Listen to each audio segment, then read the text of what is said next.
para donatur, ya terserah dong. Tidak ada halangannya dong kalau mereka ambil kembali. Atau terserah mereka mau serahkan ke yayasannya Mbak Novi, itu suka-suka mereka. Dan tidak usah kau suruh-suruh mereka. Hola netizen yang tercinta. Kuasa hukum donatur Dodi Haribowo menanggapi kelakuan pengacara Agus Farhad Abbas yang mengancam akan melaporkan kliennya. Dodi tidak kuasa menahan tawa saat mendengar Farhad Abbas akan melaporkan para donatur yang memberi sumbangan ke Agus. Bukan tanpa alasan, Farhad Abbas berniat melaporkan donatur karena tidak terima Agus hanya dapat 1 juta rupiah. Menurut Farhad Abbas, tindakan para donatur membuat polling itu adalah bentuk kriminalisasi. Awalnya, Farhad Abbas ingin melaporkan Denny Sumargo dan Pratiwi Novianti soal polling itu. Namun ternyata yang membuat polling itu adalah para donatur yang memberi sumbangan ke Agus. Farhad Abbas meyakini polling itu dibuat untuk mengolok-olok Agus. Menanggapi hal itu, kuasa hukum donatur Dodi Haribowo mengaku tidak takut dengan ancaman Farhad Abbas. Menurut Dodi, kliennya juga bisa melaporkan Agus atas dugaan penyalahgunaan uang donasi. Namun, para donatur tidak berniat melaporkan karena fokus penyembuhan mata Agus. Mendapat ancaman dari Farhad Abbas, Dodi pun mengaku tidak gentar. Dirinya pun menegaskan sama sekali tidak takut dengan laporan itu. Ia juga menyindir Farhad Abbas yang rajin sekali melaporkan orang di kasus uang donasi Agus ini. Dodi pun menegaskan kalau aksi Farhad Abbas yang kerap melaporkan itu memang merupakan haknya. Terkait sisa uang donasi, Dodi mengatakan pihaknya terus memantau proses mediasi. Ia juga mengomentari pihak Agus yang ingin uang sisa donasi itu diberikan saja kepada Agus. Para donatur bersedia menyerahkan uang ke Agus asalkan jelas peruntukannya. Nah, gimana nih menurut netizen yang terhormat? Silahkan berkomentar ya. Semua orang disomasi ya, semua orang disomasi sama Bapak FA. Aduh, agak gimana ya? Aduh, pusing kali ya Pak Polisi ya menerima laporan. Aduh, bapak lagi katanya. Gimana sih? Ada aja tiap hari kelakuannya, ya kan? Entah besok apalagi siapa lagi disomasi.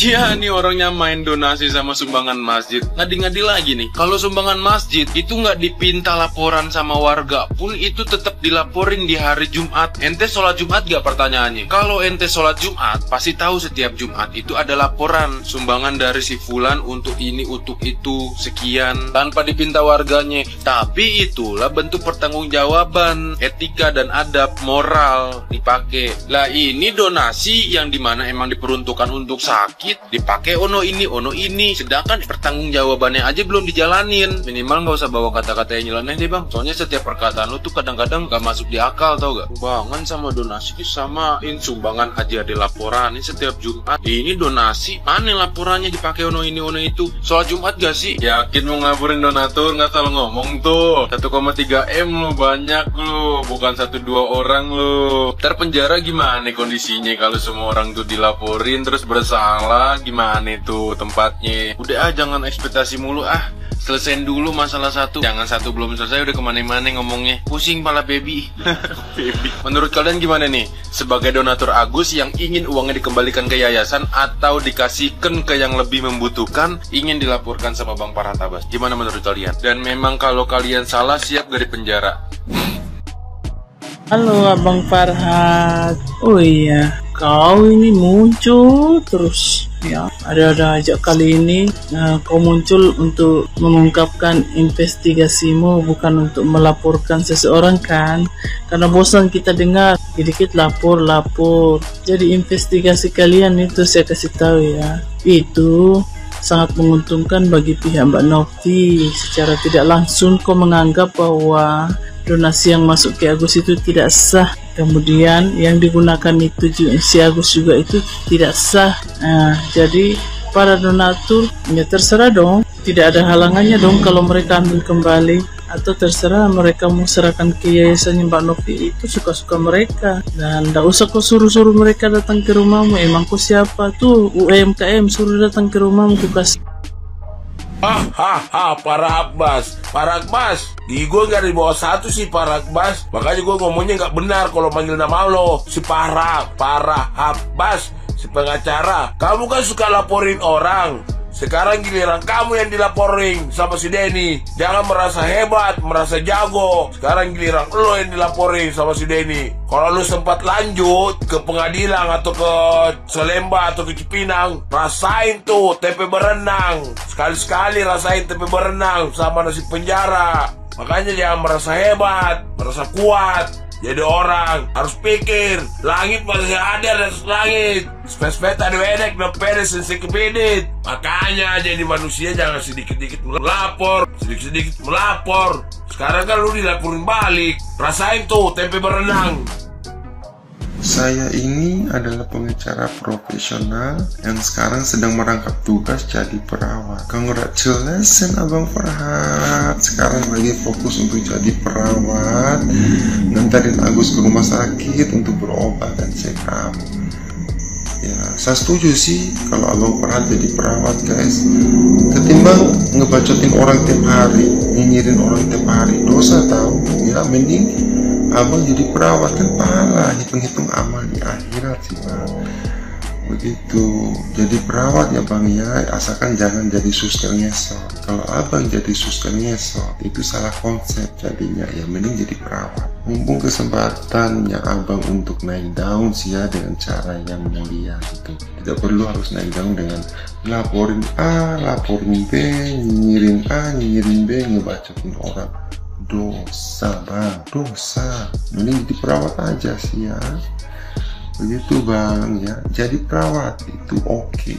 Yang penting jangan jadi ya. Yang penting jangan jadi susternya terus. Ada beberapa orang yang bertanya ke aku, apakah sumbangan yang aku berikan kepada Agus itu dapat ditarik kembali? Sebenarnya pertanyaan ini berdasarkan dari klaim dari pengacara mengatakan sumbangan yang diberikan oleh pihak Novi dan pihak Densu dan orang yang memberikan melalui kanal YouTube mereka itu tidak dapat ditarik kembali. Sebenarnya kita akan berangkat dari syarat sah dari sebuah perjanjian. Ketika kita melihat pasal 1320 KUH Perdata mengatakan syarat sah perjanjian adalah kesepakatan para pihak yang dimana adanya kesepakatan antara pihak Agus dan juga pihak Novi. Awalnya ya ini adalah sepakat untuk membuat sebuah video yang dimana tujuannya adalah agar ada orang yang berdonasi melalui kanal YouTube dari pihak tersebut atau pihak Novi. Kemudian adanya cakap para pihak. Ketika kita melihat kedua pihaknya, ada Agus dan juga ada Novi, ini sama-sama orang yang cakap atau orang yang dapat bertanggung jawab. Kemudian ada syarat ketiga yaitu mengenai suatu hal tertentu. Suatu hal tertentunya di sini adalah sumbangan dari masyarakat. Kemudian ada sebab yang halal. Sumbangan itu merupakan sebab yang halal nggak? Tujuannya adalah ketika menggunakan untuk kesehatan atau menggunakan untuk operasi Agus. Ini adalah sebuah sebab yang halal. Ketika kita melihat syarat-syarat tersebut, itu sudah dipenuhi dari kasus Agus. Artinya kasus ini merupakan sebuah perjanjian. Jenis perjanjian itu ada banyak. Ada perjanjian timbal balik, ada perjanjian cuma-cuma, ada perjanjian atas beban kepada satu pihak.